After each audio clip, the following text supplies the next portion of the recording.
बिस्मिल्लाहिर्रहमानिर्रहीम।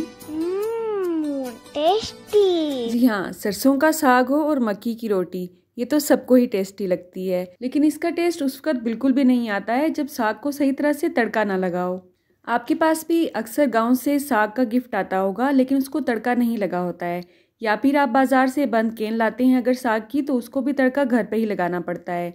और बहुत कम लोग साग को सही तरह से तड़का लगाना जानते हैं। बहुत से लोग तड़का लगाते हुए तड़के में प्याज, टमाटर, अदरक और न जाने क्या क्या कुछ डाल देते हैं, जिसकी वजह से साग का असल टेस्ट बिल्कुल भी खत्म हो जाता है। तो चलें आज की रेसिपी का आगाज इस दुआ के साथ करते हैं कि अल्लाह आप सबका दस्तरखान सजाए रखे और हम सबको सेहत और ईमान का रिज़्क अता फरमाए। टेस्टी। जी, तो साग की बात की जाए तो सबसे पहले हमारे जहन में मक्खन या देसी घी आता है। तो यहाँ पे मैं देसी घी ऐड कर रही हूँ, मक्खन भी इसमें ऐड करेंगे लेकिन वो बाद में ऐड करेंगे। तो यहाँ पे आपने साग की क्वांटिटी के हिसाब से ही देसी घी लेना है। ये गाय का देसी घी है, इसलिए आपको येलो नजर आ रहा है। इसकी बहुत सी रेसिपीज डिफरेंट तरीकों से आपको मेरे चैनल पे मिल जाएंगी। यहाँ पे मैंने 6 से 7 बड़े जवे लहसुन लेके उनको बारीक बारीक सा चॉप कर लिया है।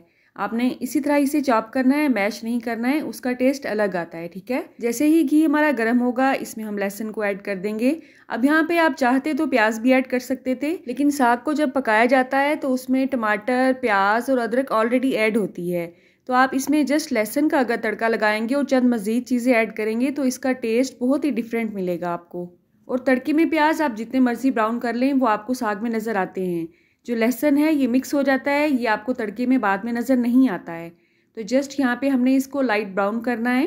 लहसुन को अगर आप अच्छी तरह से ब्राउन नहीं करेंगे तो इसकी एक कच्ची सी स्मेल आएगी, जिसकी वजह से तड़का जो है हमारा अच्छा नहीं बनेगा। तो इसको हम हल्का सा गोल्डन होने तक पकाएंगे। चूल्हे की आंच को हम दरमियाना ही रखेंगे। अगर आप पाकिस्तान के किसी एरिया में रहते हैं तो आपको साग अक्सर ही गिफ्ट में मिल जाता होगा। अक्सर लोग जब गांव से आते हैं तो शहरी लोगों के लिए साग को गिफ्ट के तौर पे लाते हैं और ये बहुत कीमती गिफ्ट माना जाता है। और अक्सर लोग साग घर में पकाना बहुत मुश्किल समझते हैं, तो वो बाजार से बनी बनाई केन ले आते हैं साग की और बाद में इसे घर में तड़का लगाते हैं। तो यहाँ पे बातों बातों में मैंने 1 चम्मच जीरे का इसमें ऐड किया है। 1 छोटा चम्मच ही इसमें सरसों के बीज ऐड करेंगे। ये बहुत ज़रूरी अज्जा हैं, अगर ये आप तड़के में ऐड करेंगे तो टेस्ट लाजवाब आएगा इंशाल्लाह।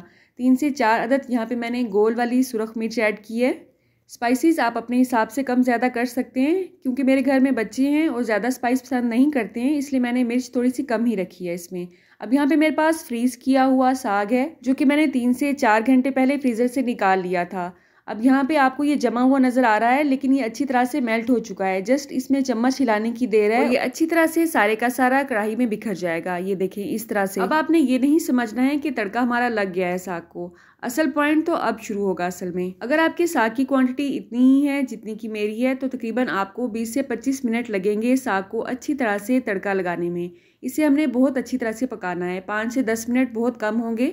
जैसे जैसे साग अपना पानी खुश्क करेगा ये बहुत ज़्यादा छींटे उड़ाएगा, तो इसे हमने कवर करना है। चूल्हे की आंच को आपने स्लो टू मीडियम ही रखना है। ठीक है, कढ़ाई में इस तरह से धुआं इकट्ठा हो रहा है कि मेरे जहन में अलादीन के चिराग वाला जिन आ रहा है। तो बस इतने प्यार से और इतने आराम से हमने इसको तड़का लगाना है कि इस जिन ने ऐसा जादू इसमें फूंकना है कि तमाम घर वाले आपके लिए अश अश वाह वाह कर उठेंगे। दरमियान दरमियान में चम्मच इसमें हमने हिलाते जाना है ताकि ये नीचे से लगने ना पाए, और हिलाने के बाद दोबारा कवर बंद कर देंगे ताकि इसके छींटे उड़ के आपकी किचन को खराब ना करने पाए। साग अगर थोड़ा सा स्पाइसी ना हो तो खाने का मजा नहीं आता है। तो आपने अपने हिसाब से इसमें कटिंग करके सब्ज मिर्च को ऐड करना है। मैंने बच्चों की वजह से इसमें साबुत ही सब्ज मिर्च ऐड की है। वीडियो की स्पीड को मैंने थोड़ा सा नहीं बल्कि अच्छा खासा इंक्रीज किया है ताकि आप बोर ना हो।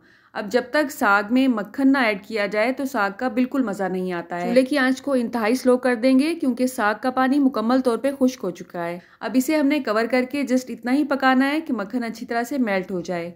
साग के साथ अगर आप मकई की रोटी को एंजॉय करना चाहते हैं तो उसकी रेसिपी भी आपको इस वीडियो के डिस्क्रिप्शन बॉक्स में मिल जाएगी।